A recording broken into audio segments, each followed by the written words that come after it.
జై హో.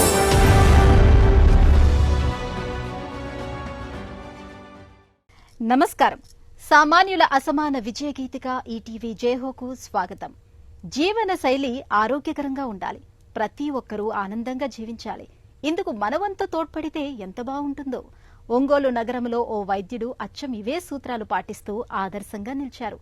సైకిల్నే వాహనంగా మార్చుకుని పర్యావరణ పరిరక్షణకు తనవంతు కృషి చేస్తున్నారు. దక్షిణాది వనిత ఉత్తరాఖండ్ కొండంచు పల్లెల్లో గ్రామీణ మహిళలను స్వయం పోషకులుగా తీర్చిదిద్దుతున్నారు. విభిన్న ప్రేరణా కథనాల సమాహారం జైహో మీకోసం. జై హో.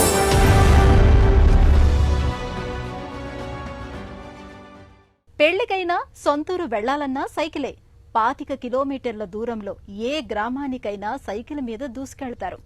ఆయనే ప్రకాశం జిల్లా ఎన్ఆర్ఐ ఫోరం సమన్వయకర్త, ఒంగోలు నగరంలో ఈఎన్టీ నిపుణులు డాక్టర్ కొర్రపాటి సుధాకర్. తన వంతుగా వాహన కాలుష్యం తగ్గేందుకు తోడ్పడుతున్నారు. అంతేకాదు, ఫోరం పక్షాన వేలాది విద్యార్థులకు సైకిళ్లు పంపిణీ చేశారు. 170 ప్రభుత్వ పాఠశాలల విద్యార్థులకు ఉచితంగా పుస్తకాలు అందించారు.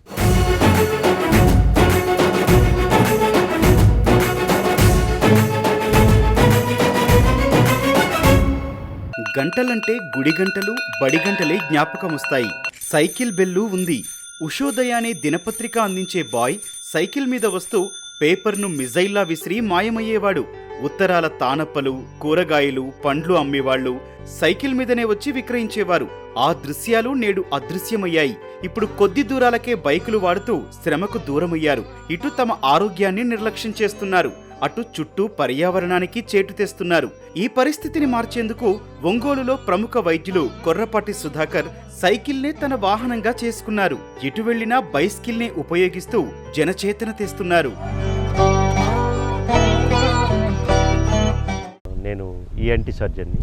నేను 2005 నుంచి ఒంగోలులో ప్రాక్టీస్ చేస్తున్నాను. పర్యావరణం గురించి కొంచెం మా స్కూల్లో టీచర్స్ ప్రభావం వలన ఇప్పుడున్న గ్లోబల్ వార్మింగ్ కానీ, చిన్నప్పుడు ఉన్న ఈ వాతావరణం అంతా ఇప్పుడు చెడిపోయింది. మనిషి ఆ ప్రభావం వలన నేను ఇక్కడికి వచ్చిన తర్వాత 2008 నుంచి కార్యక్రమాలు మొదలెట్టాను. సైకిల్ తొక్కడం అనేది నా కోసం, చుట్టూ ఉన్న పరిసరాలు కాలుష్యం కాకుండా ఉండడం కోసం నా వంతుగా, అంటే నేను ఒక్కడిని చేస్తే ఇది జరుగుతుందా అంటే ఎవరైనా ఇన్స్పైర్ అయ్యి వాళ్ళు కూడా మోటివేట్ అయ్యి ఇదే పందాలో వెళ్తారేమోననే చిన్న ఆశతో నేను 2008 నుంచి ఈ కార్యక్రమం చేస్తున్నాను. ఎప్పుడైనా ఆయన కారులో వెళ్తే అందరూ డాక్టర్ గారు మీరేంటి ఇలా కారులో వెళ్తున్నారు, మీ సైకిల్ ఏమైంది అని ఆయన అడుగుతారు.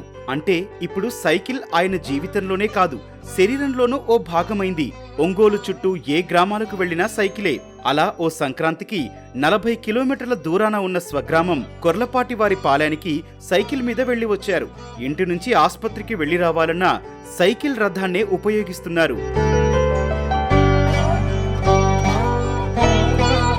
మనం సైకిల్ తొక్కడం మన ఆరోగ్యం కోసం, అదే సమయంలో పరిసరాల కాలుష్యాన్ని తగ్గించడం కోసం ఇన్ని విధాల ఉపయోగం ఉంది.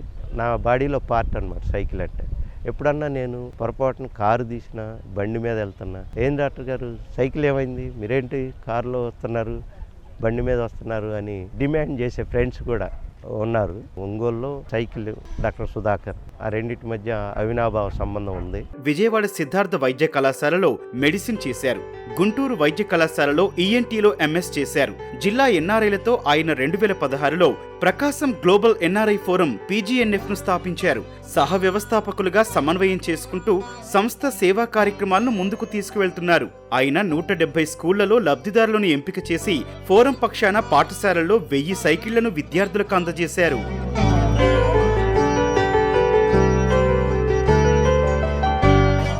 సైకిళ్ళు కూడా డిస్ట్రిబ్యూట్ చేశాం. ఒక 1000 సైకిల్ వరకు గవర్నమెంట్ హై స్కూల్స్లో బయట ఊర్ల నుంచి వచ్చే పిల్లల కోసం మేము డ్రాప్ అవుట్స్ని తగ్గించడం కోసం 3 కిలోమీటర్లు అంత డిస్టెన్స్లో ఉన్న ఊర్ల నుంచి వచ్చే పిల్లలకి మేము సైకిల్స్ అరేంజ్ చేశాం. అకాడమిక్ ఇయర్ అయిపోయిన తర్వాత సైకిల్స్ అన్ని స్కూల్కి అప్పచెప్పాలి, స్కూల్లోనే ఉంటాయి. మళ్ళీ అకాడమిక్ ఇయర్ స్టార్ట్ అయిన తర్వాత ఆ సైకిల్స్ మళ్ళీ పిల్లలకి డిస్ట్రిబ్యూట్ చేసి ఆ ఇయర్ వాళ్ళు వాడుకునేటట్లు చేస్తాం. ఆస్పత్రుల్లో వైద్యుల కోసం గంటల తరబడి నిరీక్షణ రోగులకు మనోవేదనే. రోగులు ఇలాంటి ఇబ్బందులు తొలగించేందుకు డాక్టర్ సుధాకర్ చక్కని పరిష్కారం చూపిస్తున్నారు. పఠనాసక్తి పెంచే విధంగా తన ఆస్పత్రిలో విలువైన తెలుగు సాహిత్యాన్ని అందుబాటులో ఉంచారు. ఎవరైనా పేషెంట్లు వచ్చినప్పుడు వెయిటింగ్ చేస్తూ పుస్తకం చదివే దీనికోసం ఎంకరేజ్ చేయడం కోసం ఇక్కడ చాలా విలువైన పుస్తకాలు పెట్టాను. చిన్న లైబ్రరీ లాగా అరేంజ్ చేశాను. పుస్తకం మీద ఆసక్తి ఉన్నవాళ్ళు నేను రావడం లేట్ అయినా చదవడానికి ప్రయత్నం చేస్తుంటారు. పఠనాసక్తిని పెంచడానికి పిల్లల్లో కూడా అలవాటు చేయడానికి మేము 250 గవర్నమెంట్ స్కూల్స్లో పుస్తకాలు ఇచ్చాం. స్టోరీ బుక్స్ కానీ, జీవిత చరిత్రలు కానీ, గొప్పవాళ్ళై ప్రకాశం గ్లోబల్ ఎన్ఆర్ఐ ఫోరం ఆ ఆర్గనైజేషన్ ద్వారా మేము ఈ పుస్తకాలని అరేంజ్ చేశాం. పర్యావరణంపై అవగాహన, విద్యా కార్యక్రమాల్లో క్రియాశీలక పాత్ర పోషిస్తున్నారు. చిన్న చిన్న సామాజిక వనాలను పెంచడాన్ని ప్రోత్సహిస్తున్నారు. స్వయంగా తమ సొంత పొలంలో మొక్కలు నాటి వనాన్ని తయారు చేశారు.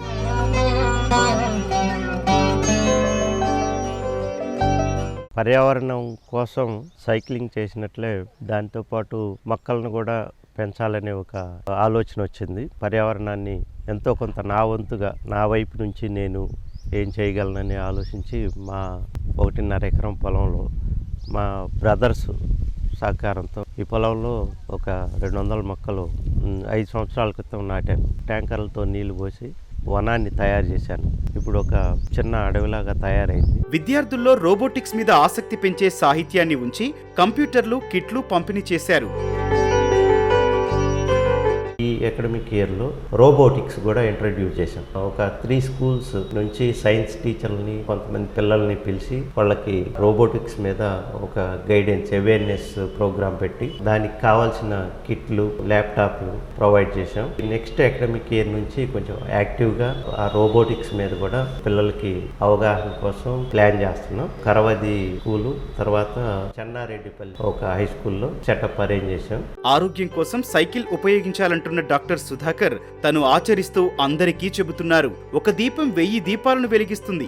ఒక్కరే చేస్తే ఏమవుతుందని కాదు, ఆ ప్రయత్నం చేయటమే బహుదా ప్రశంసనీయం.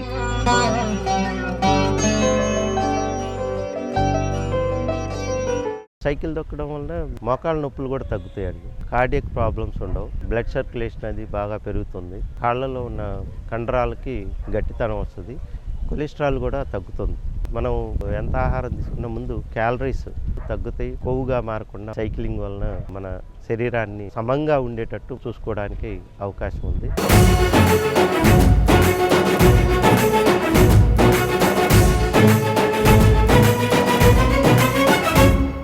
ఆమె నవ్యాలోచనతో కొత్త జీవన పంథా ఎంచుకున్న బెంగళూరు వనిత పేరు ప్రతిభా కృష్ణయ్య. ఆమె ఘనత ఏమిటంటే వందలాది మహిళలను స్వయం పోషకులుగా తీర్చిదిద్దటం. పేరులోనే కాదు, పనిలోనూ ప్రతిభ ప్రదర్శిస్తున్న ఖ్యాతి తనదే.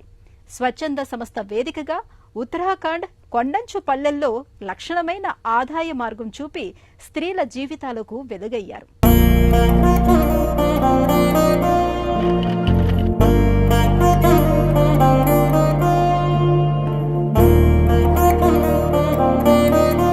ఆ వయసు అమ్మాయిలు సాధారణంగా పల్లెలు విడిచి పట్టణాలకు వెళ్లి జీవించాలనుకుంటారు. కాని ఎందుకు భిన్నంగా ఆమె నగరం నుంచి పల్లెకు వెళ్లారు. మైసూరులో మధ్యతరగతి కుటుంబానికి చెందిన ప్రతిభ కృష్ణయ్య కథ ఇది. దక్షిణాదిన బెంగళూరులో నివసించే ప్రతిభ ఉత్తరాఖండ్ను తను నివసించే గమ్యంగా ఎంచుకున్నారు. పనిచేస్తున్న మీడియా సంస్థ కొలువు ఆమెకు సంతృప్తి కలిగించలేదు. పట్టణవాసంలో ఏదో వెలితి కనబడింది.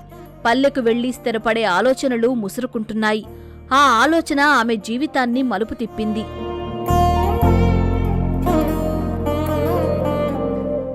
My mom's a homemaker. అమ్మ గృహిణి, నాన్న ఓ కంపెనీలో పనిచేశారు. నేను బెంగళూరులోని సాఫ్ట్వేర్ ఇంజనీర్ గా చేశాను. థామన్ రైటర్స్ లో 8 ఏళ్లు ఉద్యోగం చేశాను. 30 ఏళ్ల వయసులో నాలో ఓ అంతర్మథనం మొదలైంది. ఆ సమయంలోనే SBI youth for India fellowship కోసం దరఖాస్తు చేశాను. ఆ నిర్ణయం నా జీవిత దశనే పూర్తిగా మార్చింది. Completely changed my life. ప్రతిభ ఉన్నత విద్య బెంగళూరు సోఫియా హైస్కూల్లో పూర్తయింది.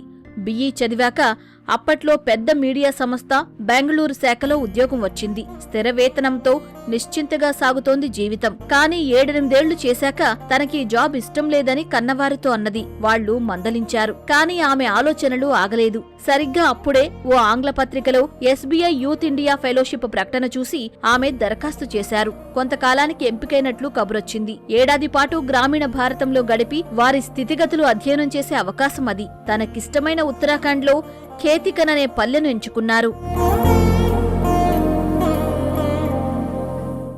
Initially, my family was quite skeptical.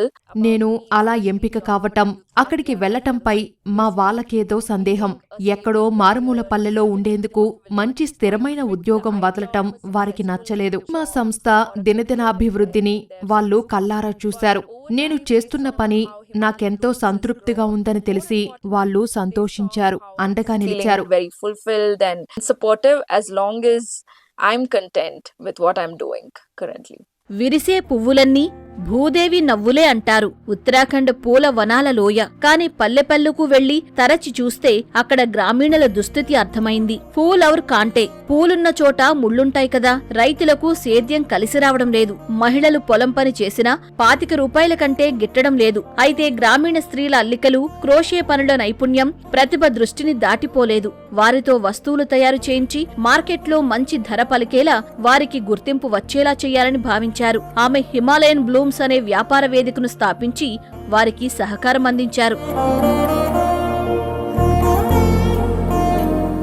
When I joined the ఫెలోషిప్తో ఈ ప్రాంతవాసుల స్థితిగతుల అధ్యయనానికి ఇక్కడికి వచ్చినప్పుడే గమనించాను. మహిళలు కష్టజీవులు. వారిలో ఎంతో సృజన ఉంది.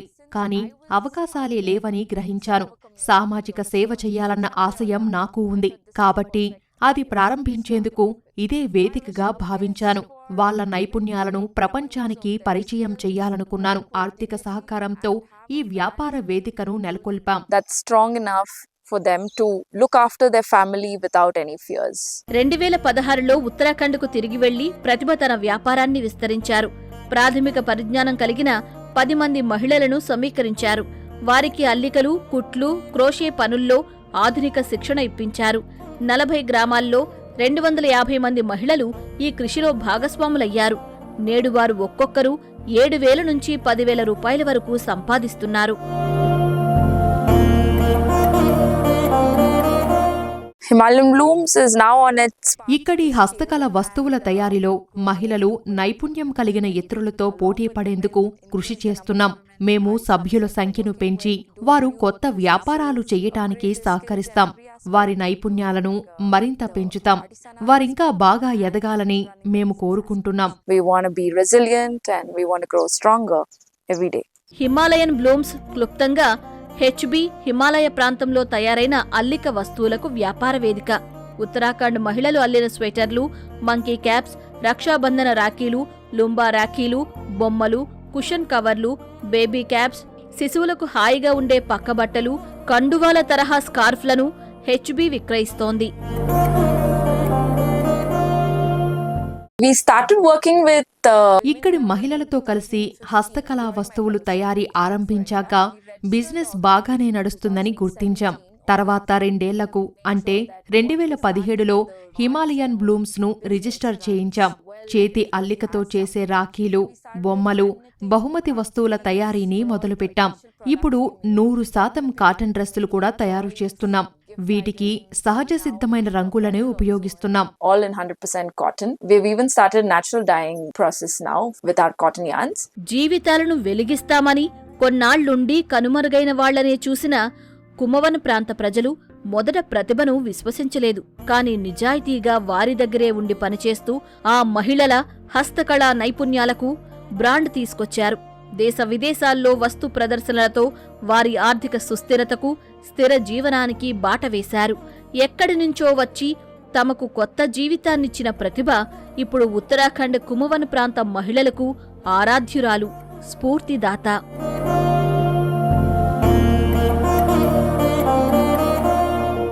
Every day for us మాకు ప్రతిరోజు ఒక విజయమే.